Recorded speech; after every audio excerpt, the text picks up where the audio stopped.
Welcome to the Real View podcast, where Ohio Realtors connect you to innovators and influencers, keeping you with the real view of real estate. Whether you're a broker, agent, first-time homebuyer, industry leader, or just happen to stumble upon our podcast today, you can expect to hear tips, tools, tricks, interesting information, and so much more from the experts in Ohio's real estate game.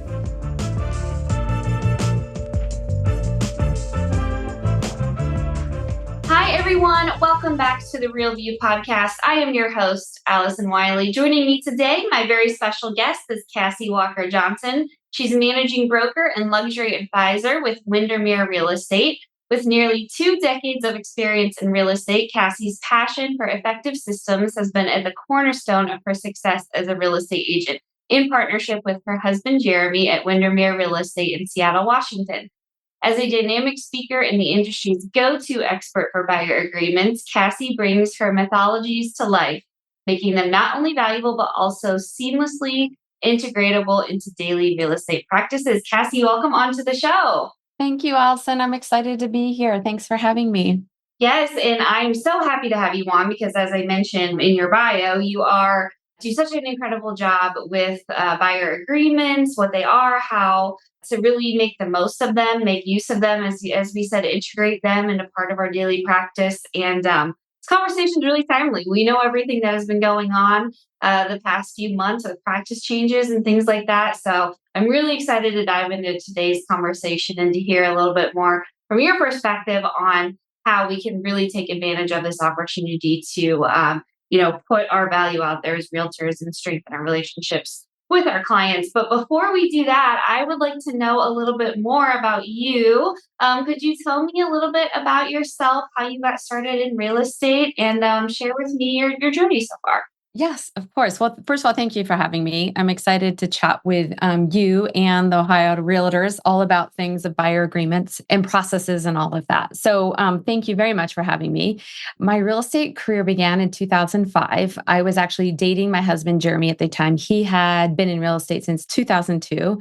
And the irony of it is that I was ready to depart out of a nonprofit organization I was working for, ready to make some real money.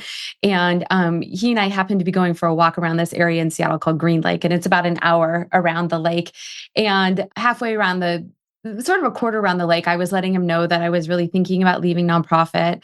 And he was like, "Oh, what are you thinking of doing?" And I said, "Well, I'm thinking about real estate."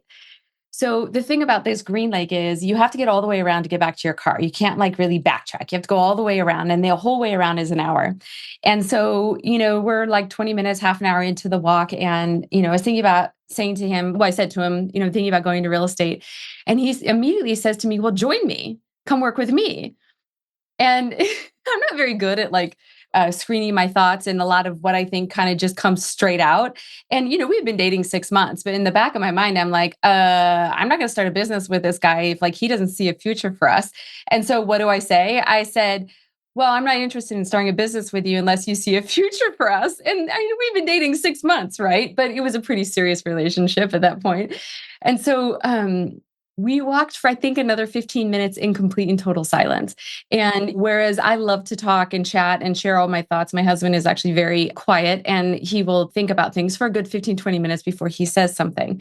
So he's thinking very quietly. We're walking in silence. And the whole time I'm like, "Oh my God, I totally blew this. He's totally going to break up with me." He's trying to figure out he's just trying to get closer to the car so it isn't awkward and everything.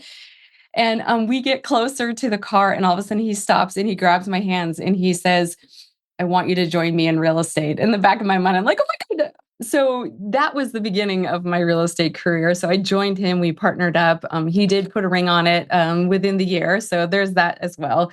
And we've been going 20 years strong in real estate here in the Seattle market. So we have seen the highs, we have seen the lows, we've seen the real lows and everything in between. And so, yeah, so it's been a fun, adventurous, challenging, and rewarding career.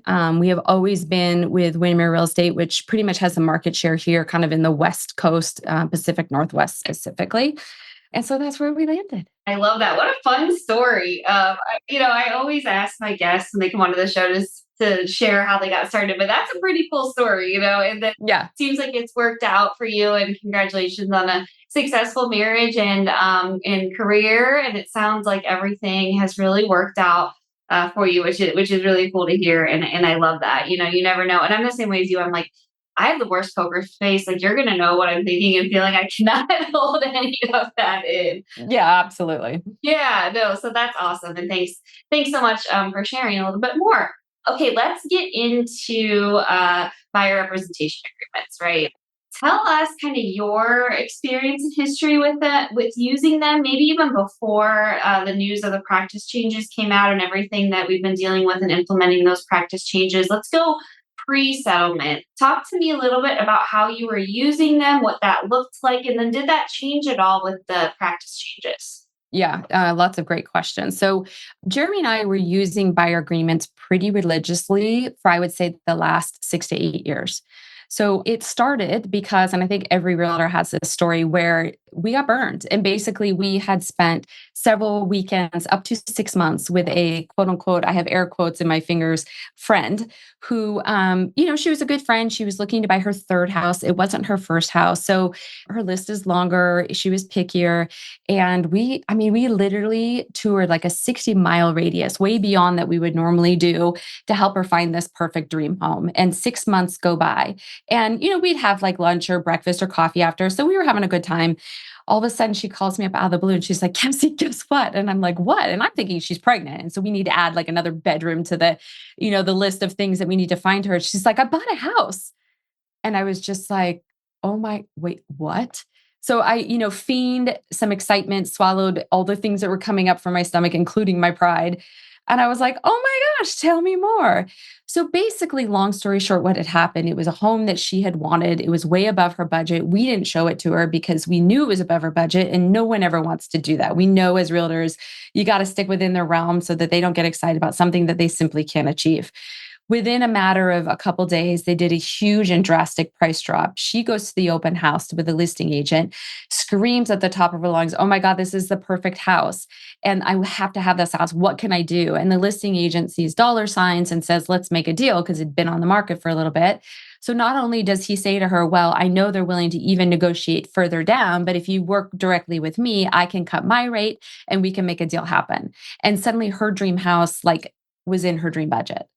And I think to myself, well, whose fault was that? And it was ours because we never had her sign a buyer agreement. She didn't understand how we work. She didn't understand the agreement, how we're compensated, or any of that. So we had to really take that moment and say to ourselves, okay, what could we have done differently? And, maybe it could have been the same result, but the burn was hard enough that we knew we needed to have to change our systems. And that's when we started using buyer agreements. We weren't using them religiously.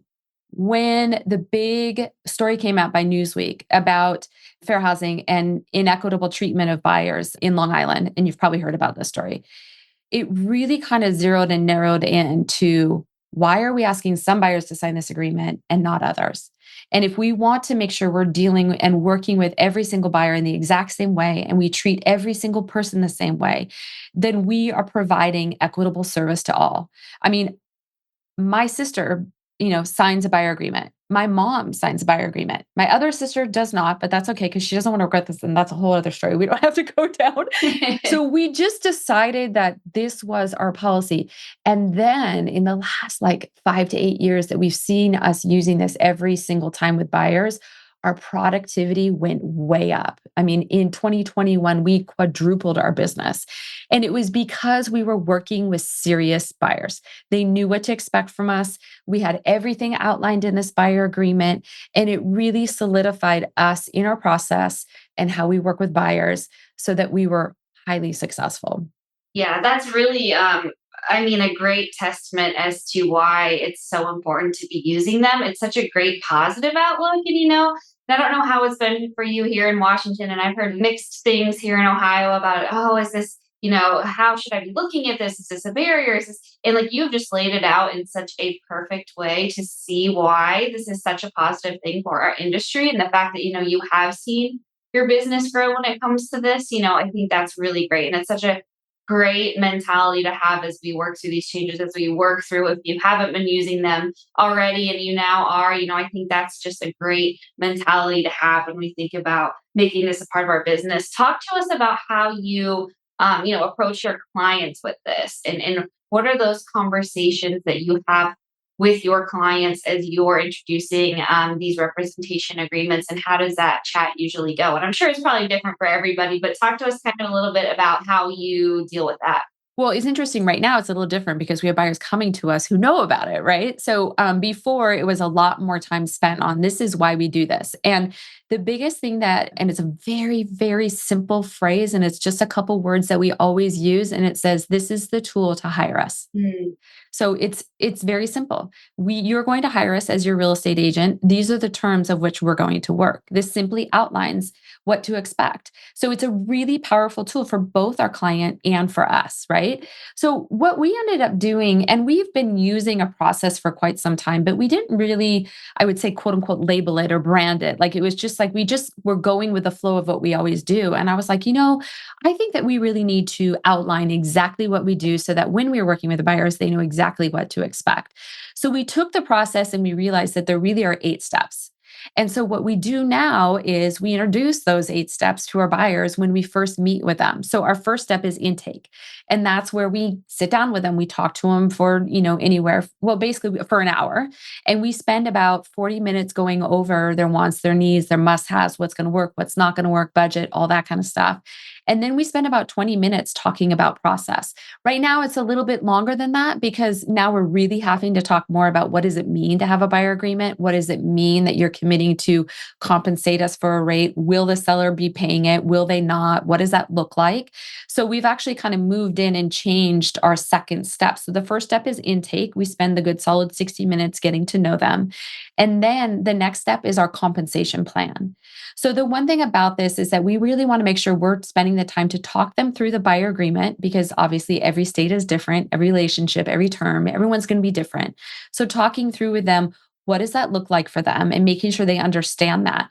But the thing about the buyer agreement is it only outlines what you're going to be paid.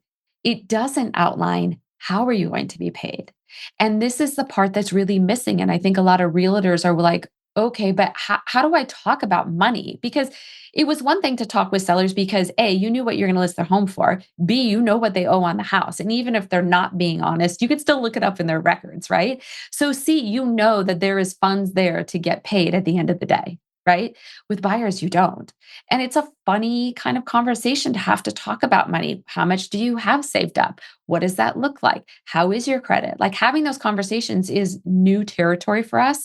And so what I really like to do is coach realtors into let's talk about a compensation plan prior to writing an offer so that when it comes time to writing that offer, you have everything laid out.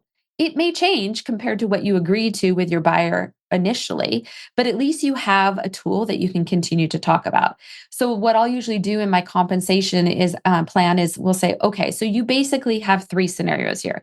You're agreeing to pay me this rate. Let's just say it's apples, this amount of apples. Okay.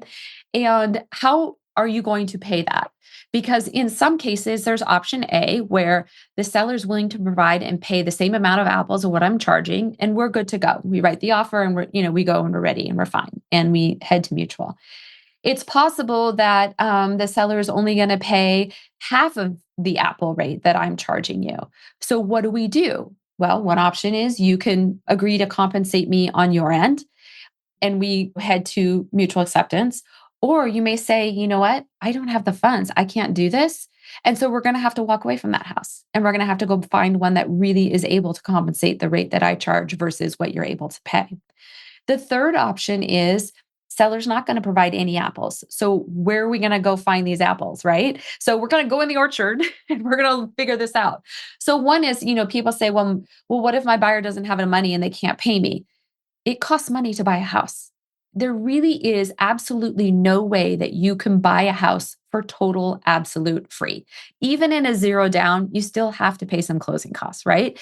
So it does cost money to buy a house. So there's that to consider when you're looking at that.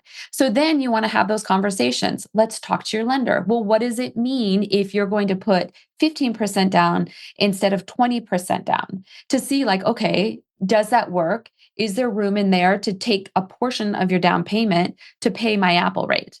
Right? Or maybe we have to get creative. Maybe you have a relative who is going to gift some money to you. Maybe they would consider paying that rate. Maybe I will reduce the amount of apples I'm going to charge you once we find that. So there's lots of options. We need to have those plans. We need to have a plan set in place before we go looking at houses. So that the other component of this that I think is super important is that then we ask them to go get financing, and that's step 3. We require that they are pre-approved prior to looking at any houses. And the reason for that is that then everybody knows what we're talking about, right? We know what the even playing field is. And they're having those conversations about, okay, so if I use some of my down payment to pay my broker, what does that look like for me? Then we go out and we do step 4, which is education day. And education day, we start with saying to our buyers, we are not buying a house today. You're not going to buy a house. Today is all about looking at houses and for you to educate us. We're the student, you're the teacher, what really works best for you. So, for example, if they say they want a fixer, well, I'm going to get them in some fixer homes. And we all that know that most buyers, their fixer is like appliances, maybe paint, maybe carpet. Now, my husband and I are living in our 4th remodel, much to the demise of my 16-year-old daughter, and have tortured her through, holes in the walls everywhere. That's our version of a fixer. So we want to define that. Or maybe, they have a big laundry list of the perfect home, but they have to be in a specific neighborhood. We may push them outside of that neighborhood and say, okay, this house has everything you want within your desired budget. Is it really about the house or is it about the neighborhood? So we kind of want to get them out there and look at those houses. Once we do that, then we fine tune and find that house for them. Then we take a look at the compensation rate. So I'm not calling every single house that I show before and say, okay, what's your rate? Are there any concessions? Will the seller provide this? Will they do that? Right? My focus is finding that right house because that's the key and our job. And then from there, the compensation, it's all going to fall in line. It's all going to fall in line. Yeah. And that's been your experience is that oftentimes once find the house first, focus on that, and then figure out the rest once the house has been chosen, figure out the rest from there. But the key is not to go into it blindly. The key is you already have this compensation plan. So your buyer knows what to expect, right? So that by the time you get to this with the house, then you're like, okay, here's this plan that we created. Here is what the seller is offering. Based on this, this is what we agreed. Do you still agree with this? And they're going to say yes, or they're going to say no. Okay, great. Then let's revise this plan until it works for you.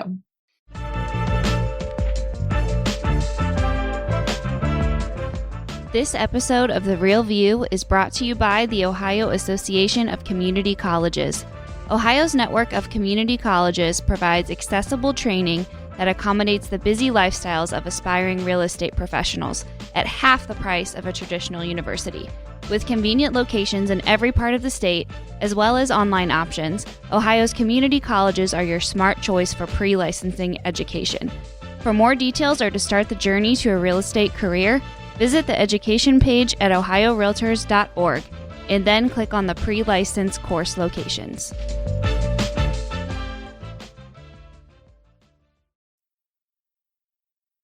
Yeah, no, and I think that's another really great point to make too, is that you are able to revise these, right?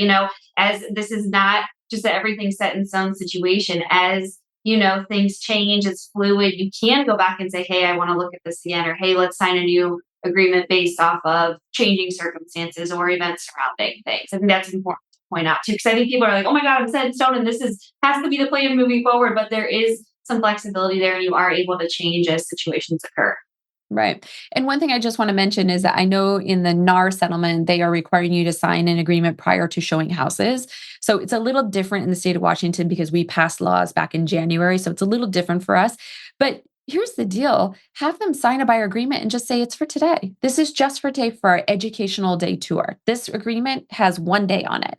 Now, at the end of the tour, if you decide it's a good match for you and for me, because I want to get to know them too and make sure it's somebody that I want to work with, then you say, I want you to officially hire me. And that's when we create a 12-month agreement, right? So you could still use it as this tool of officially being hired, but do it after education day, right? So just create some, like I know in the state of Washington, we have exclusive versus non-exclusive. So in our case, some of my students that I train, they will do a non-exclusive agreement for that day, right? So, and then convert it to exclusive when they're ready to be hired. Yeah, I think that that's important to note too. And it's the same way here as in Ohio. We have options for exclusive, non-exclusive. Take a look at all of those. Find the one that's best for you. Work with your brokerage to figure out, what your broker thinks is the best way to approach this. All really, really smart ideas. I want to talk about now the seller side of things. And you mentioned about why sellers, should be paying attention to these buyer representation agreements, especially when it comes to working with individuals who may be unrepresented. Why is it so crucial for sellers to recognize the support that a buyer's agent provides? Well, first of all, I don't know if you can add notes, but I have that article that we did for Inman, and it talks a lot about, a laundry list of why a seller needs to understand the importance of represented buyer. But there's a few key ones that really kind of drilled it down for me. One is, let's just talk about all the list of all the things that a buyer agent does, right? So first things first, when you're writing an offer for your buyer as an agent, you're going to be doing a comparative market analysis. So you're going to bring to your buyer and say, okay, this house is listed at $500,000, right? Based on my analysis, this house is actually worth $750,000. So do we think that buyer's going to be writing an offer for 400? Like, probably not, right? And then reverse it. Like, let's say that the buyer, the house is listed at 500. The, CMA says, look, this house is worth 400. Then the buyer is going to come with an offer. It may be less than what the seller wants, but it's still a very well-educated and well-researched offer, as opposed to just lowballing it. And then the seller is having to constantly go back and forth and usually doesn't come to agreement, right? The other component is obviously ensuring that that buyer has a good quality lender, right? A reputable one who says that they will close on time, and they actually do. Somebody that hopefully their agent has worked with on several, occasions. And if they haven't, that agent is going to keep them on track, because the priority for the buyer agent is to close that transaction and on time. So they're watching all of those timelines and keeping track of them. They're coaching their buyer. Don't go buy a car. Don't go buy new furniture. Don't pull out $50,000 from your bank account. Don't deposit $50,000 in your bank account, right? So keeping track and advising them on all of that, in addition to all the deadlines and the contingencies and all that kind of stuff. One that was really big, kind of very eye-opening for me, was if you have an inspection. Now, in the state of Washington, we are not allowed to open a door for anyone through the MLS and let them go in by themselves. Like, we as agents have to be present there, whether we're representing them or not. Okay, so let's take a scenario. I'm the listing agent. I'm representing the seller. We have an unrepresented buyer, and they have an inspection contingency. So they want to do an inspection. They get it scheduled. Well, then what happens? Who's going to open the door for them? Most likely, that's going to fall on me and the listing agent. Okay, so I open the door for them. I can't leave. So then what happens? I'm present for the entire inspection. Now, maybe I don't get a copy of the report, but I've heard everything that inspector has said. Now, delivery to me is delivery to my client, right? So in this case, this becomes a notice. And then what happens? What if the inspector finds that there is a massive leak in the basement or the crawl space or the roof that my seller, for whatever reason, had absolutely no idea, and is so scared about it that the buyer doesn't even come back and says, we're walking away? So then what do I do with that information, right? And what if my seller says, oh, well, I didn't inspect it, so I don't know if that's true. And then I'm in this massive dilemma of I have to tell my seller. So that's something that's really kind of scary to think about, and where that falls and what that ends up happening. So again, those are just a small amount of lists of things that I think that as listing agents, we want to make sure that our sellers are aware of what that buyer and the value that that buyer agent brings to the table. 100%. And no, it's so true. I mean, the value, we could talk for days about just how important it is for buyers to have that representation. You listed just now a ton of reasons why. There's so much more, as you mentioned too in your article. And I think just the risks that come with working with an unrepresented buyer. And I mean, I'm sure you have scenarios or situations where, a seller has been ready to go with a buyer, but they've been unrepresented. And I mean, there are certain risks that come with that as well. And I mean, your seller can really be in a tricky situation if you're working with an unrepresented person, which I don't know if you believe this too. Do you think we are going to see more unrepresented buyers with the news of the settlement, or what does your gut say on that? No, here's the deal. When Redfin came out and things were different and they were charging, I think there will be a growth of it, but I don't think it'll last because ultimately, at the end of the day, I'm a firm believer. There are people who shop at Walmart. There are people who shop at Saks Fifth Avenue, right? And so you have to decide, okay, what level of service are you providing? Are you being a discount brokerage that provides minimal service, or are you the full service Saks Fifth Avenue broker, right? Or are you somewhere in between? So I think that when changes like this happen, we see a trend and there's going to be more and more buyers who are like, oh, well, I'll just go work directly with the seller.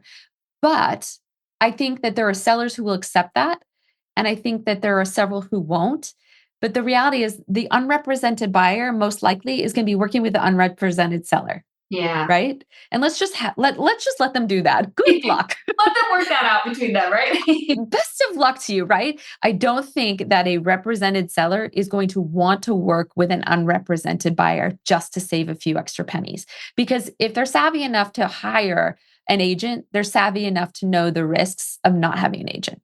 Yeah, I agree with you too. And I mean, I don't know of anyone who wants to spend hundreds of thousands of dollars on something and not have guidance through that process. I think that's a scary, personally, that would be scary for me. And I think, many people feel the same. So, yeah, I think we're in agreement with that. It might be, you'll see a downtick a little bit in the beginning, but then I think it'll go back up too. And as you were talking too, I want to touch on buyer agent compensation, why it's still a good idea for sellers to offer that. And I think that was one of the things that came out of the settlement too, was like, well, can my sellers not offer this anymore? Can the seller not offer, a compensation plan to the buyer's agent? So talk to us a little bit about why that's still a great option for homes to get sold.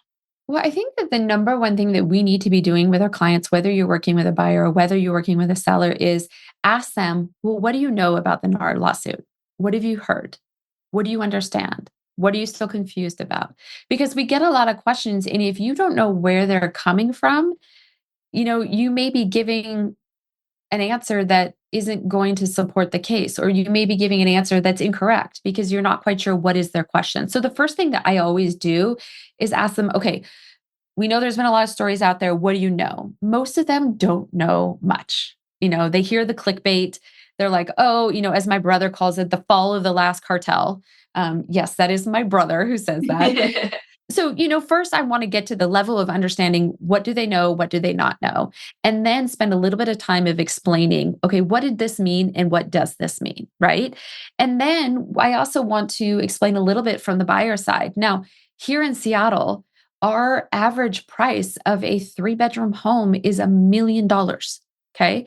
So let's say that I have a first time home buyer who has saved up blood, sweat, and tears $100,000 to only be able to put 10% down, right? So to say to my seller, look, you need to understand that in this case, they already are doing everything they can to even get this money down. Where do you suppose they're going to get the money to pay their agent on top of that? Right. And so when I really break it down to the brass tacks of it, and sometimes I'm like, okay, tell me about when you bought your first home. Did you put 20% down? Did you have any extra savings to then also pay the broker? Because the reality is that seller, you wouldn't have the money to pay me if it wasn't for the buyer, right? So I think that when we kind of break down those scenarios a little bit, help them understand better the situation. And then ultimately, it's their choice. It is not our decision. It is their choice. We can talk about, well, what's trending in the area? What are sellers offering? What are not? If you want to, you can even, pull up some listings, and I think it actually, well, no, I guess you can't. So it's a little different in Washington State because we're Northwest MLS, we actually can still display our compensation rate. So a little different. So obviously you can't pull that up, right?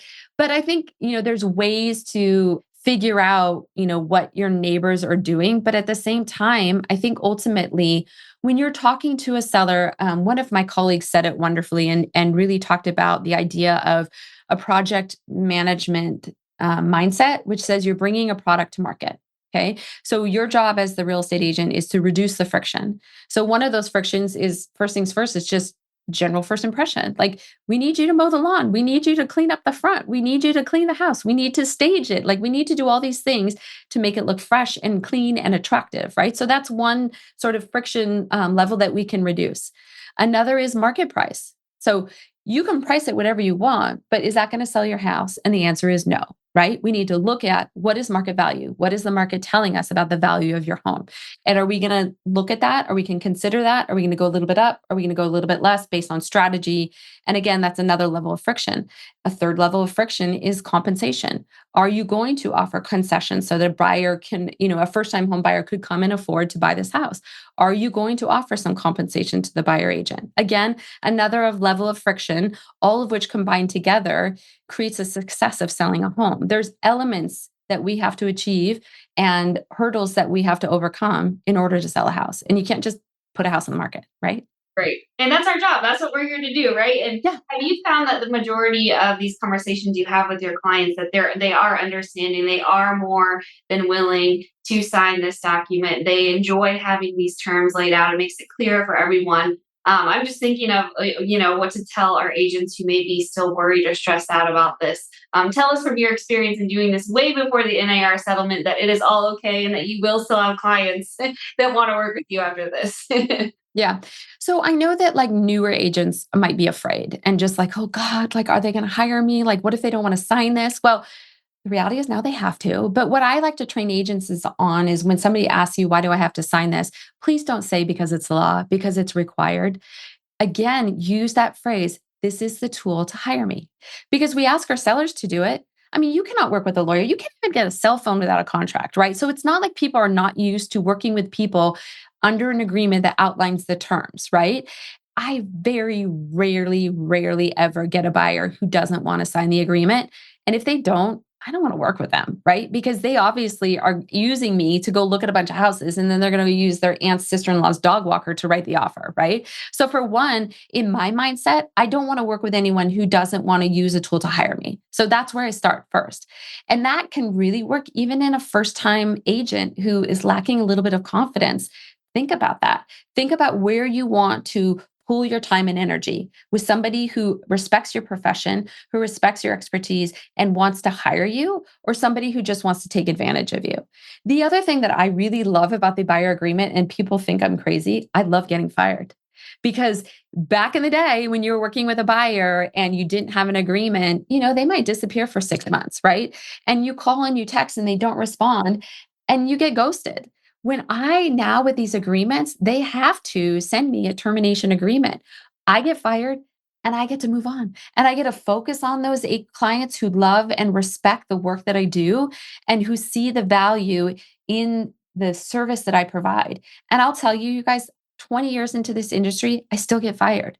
I am not the agent for everybody, right? There is someone for everyone, and I'm not always the best fit. And what I love is that the term of my relationship with them is very brief. I give them what I can. If it doesn't work, we can move on, and that's okay. And save everybody's time, right? In the process of it. And it then again increases productivity. It means I'm working with the people who want to work with me.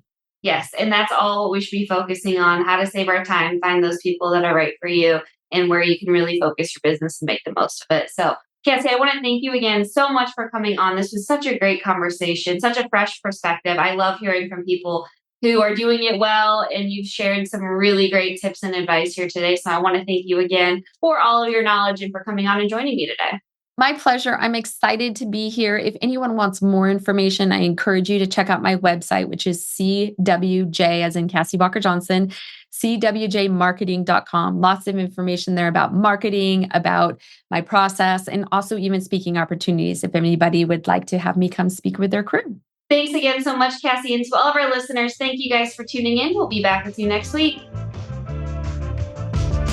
Thank you for listening to The Real View. That wraps up today's episode. You can keep up with the latest on the podcast at ohiorealtors.org/therealview and on Apple or Google Podcasts, Spotify, or wherever you listen. Have questions, comments, or suggestions? We want to hear from you. Email us at podcast@ohiorealtors.org. We'll see you next time.